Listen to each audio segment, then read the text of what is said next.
Right now, as you're watching this, one of the biggest parasite outbreaks in modern American history is unfolding. As of July 15th, 2026, there are close to 7,000 suspected cases across 34 states. 2026 is looking to be the worst year on record for this illness. The previous outbreak was in 2019 with close to 4,300 cases. Right now, according to sources, the prime suspect, sitting in a lot of fridges, is lettuce. Let me walk you through what's actually happening and, just as importantly, how to read the numbers you're seeing, because a lot of the coverage is getting them wrong. Let's get to what we're dealing with. The illness is called cyclosporiasis. Say it with me. Cyclosporiasis. It's caused by a microscopic parasite that sets up shop in your small intestine. And you get it by swallowing food or water that's been contaminated with it. Parasite is called Cyclospora cayetanensis. Once again, Cyclospora cayetanensis. Here's the first reassuring thing though. It does not spread from person to person. You can't catch it from someone who's sick. Tuck that fact away. It's going to matter later. Now, the numbers. And this is where I need you to slow down with me. You've probably seen figures anywhere from 1,600 to nearly 7,000. And you might think somebody's lying. But nobody is lying. They're just counting different things. So let me explain. As of mid-July, the CDC has confirmed in a lab about 1,645 cases. That's confirmed. Separately, there are more than 5,100 cases reported, but not yet confirmed. Add those together, and you get that scary nearly 7,000 media headline. So which is real? Honestly, all of them. Depends on how you read the label. It's a little bit hyped up, but not entirely untrue. 1645 is the floor. That's confirmed. 7,000 is the ceiling. Confirmed, plus everything still being checked. And some of that 5,100 cases, they might not pan out.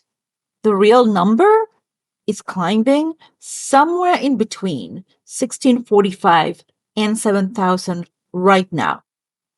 Because this parasite takes weeks to confirm. So next time you see a big round number in headlines, ask one question. Does that mean confirmed or suspected? With this bug, the gap is huge. And that gap is actually the whole story, not the headline number. Now let's look at the scale. For that, I need you to zoom out. Michigan is right now the epicenter. Over 3,300 cases there alone. A number that more than doubled in 4 days. That's pretty fast. Nationwide, cases span 34 different states, with 141 people hospitalized. But thankfully and importantly, no deaths. Even just the confirmed count has already blown past the old US record, about 4,700 cases set back in 2019. And a CDC official said this week, she expects the numbers to keep climbing all the way through August. This isn't a normal summer bump. It's a record year. Mid-flight right now in July. Okay, so now for the suspect. It's deemed to be lettuce. And here's where precision matters. Michigan officials have said lettuce and salad greens are the leading suspect. One official described lettuce as a product that keeps coming up when they interview sick people. But here's the part that gets dropped. They have not identified the specific brand, or the grower, or the supplier. And they have not ruled out other foods. Historically, this isn't even a lettuce-only story. Past outbreaks of this parasite have been traced to raspberries, basil, cilantro, snow peas, green onions, and etc. So, suspected is not confirmed. And with that, be a little wary of anyone who's already certain. There's one wrinkle people are talking about, and that's Taco Bell.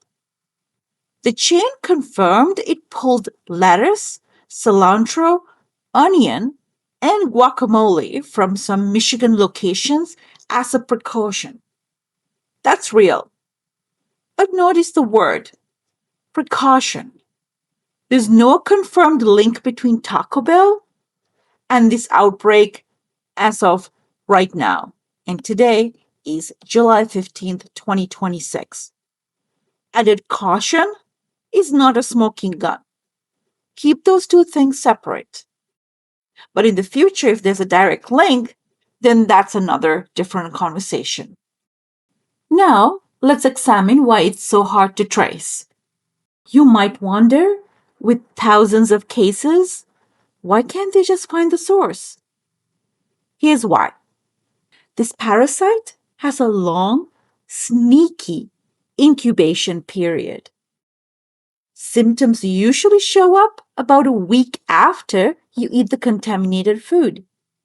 But it can be anywhere from 2 days to 2 full weeks before symptoms. Think about that. Can you remember every single thing you ate 12 days ago? Neither can anyone else.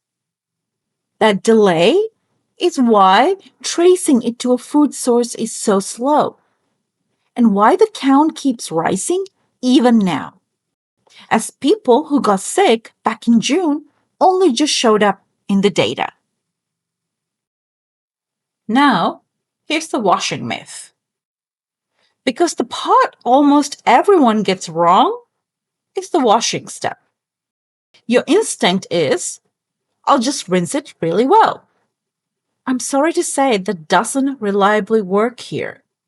This parasite shrugs off chlorine and standard produce washes. And I want to kill one specific piece of advice going around: soaking your greens in vinegar solution. Here too, there's no real evidence that vinegar will remove this parasite. None. What actually helps is physical scrubbing, or cutting away and tossing the outer layers. The best is heat. Cooking greens to about 158 degrees of Fahrenheit, which kind of converts to 70 degrees Celsius, is the only method confirmed to kill it. So, what do you actually do? A few simple moves. 1. Buy whole heads of lettuce instead of pre-washed bag mixes. Whole heads let you control the cleaning, and pre-washed in bags is not a safety guarantee. 2.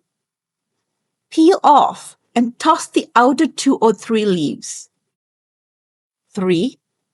Rinse each inner leaf under running water and physically rub it. 4. Dry well. You can spin it or pat with a paper towel. And if you want the belt and suspenders option, cook your greens. That's the safest way. The important thing is, none of this means giving up fresh produce. It just means handling it with a little bit more respect for a few weeks until this whole issue is gone away is the smarter way out. So, here's where we are. This is a fast-moving, unsolved investigation. The numbers are climbing. The source is in lockdown. And the smartest option is neither panic nor denial. Just be careful. Take the small steps. Treat any scary single number with the context it deserves. And stay tuned, because I'll keep tracking this.